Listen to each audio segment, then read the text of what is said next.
Okay, friends, welcome back to another Monday Muse. Bob Mosier here from Apply Synergy's 5 Moments of Need. Looking forward to the dialogue this week. I hope you have a great week ahead and that you had a spectacular weekend, particularly those of us in the States that celebrated the 4th of July. I hope you had a safe and wonderful time.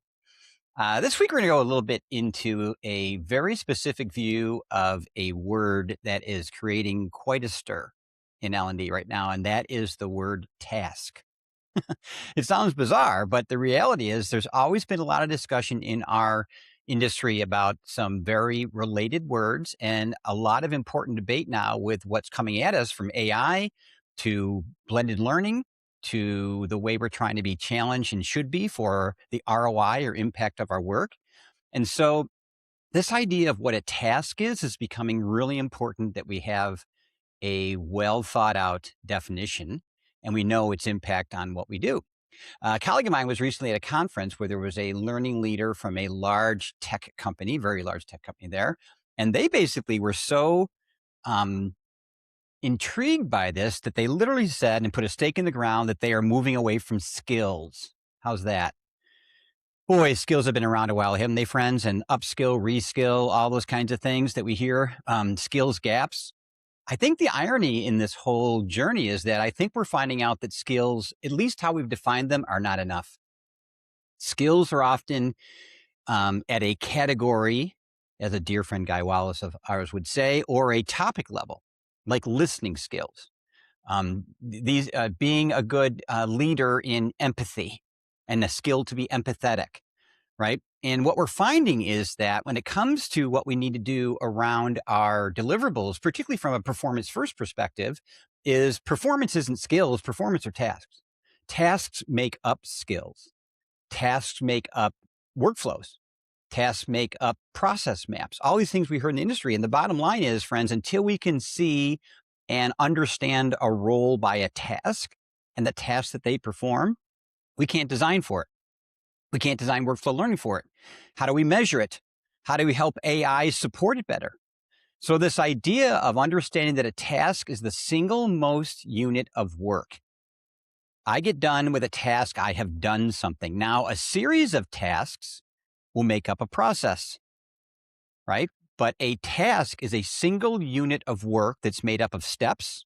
It's made up of supporting knowledge, so I understand what I'm doing for the tasks, right? And it's also made up of different ideas of maybe even detailed steps, all of which rolls up into a workflow. So, friends, it's really important that we get this myopic about this, that we get this specific about this, because it does drive some pretty amazing things beyond where I think skills have taken us. I think they've frankly kind of bottomed out or haven't helped us get as close to the work, as defendable about the work, being able to support the work in the workflow, which is what these talks and muses are all about, when we stayed at the skill level.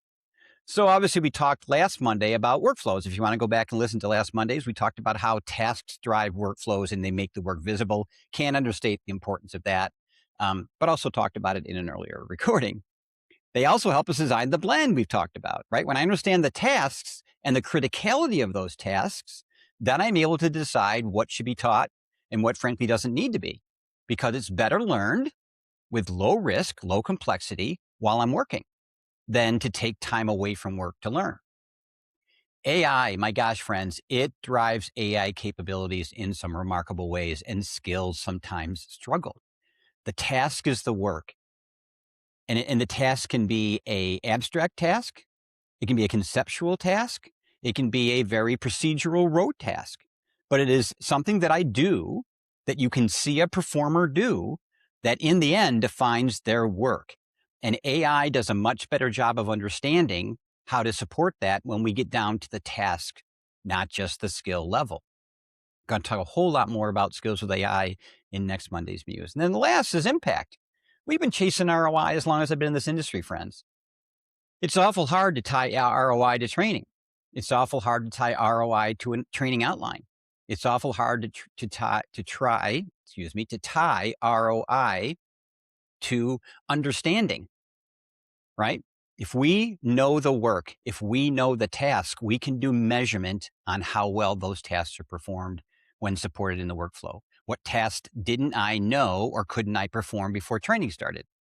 Which ones do I know better because of training? And more importantly, can I perform better because of workflow learning? Training, workflow learning, the new blended learning is what we ultimately measure to figure out how capacity is going. So again, drives workflows.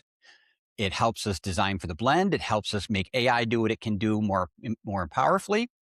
And it is a way to drive impact and measure it. Friends, let's get away from just stopping at skills, which tend to be top down, rule based. And let's get down into the workflow with workflow analysis and figure out what the work is being done so we can measure it, design for it, and ultimately support it while the worker works. Love to hear your thoughts, feedback. Is this resonating? Do you have experience with it? Do you have questions? By all means, let's get into that this week as we muse on this week's Monday Muse. Have a great week, friends. Talk to you soon. Hope these are helpful. Bye now.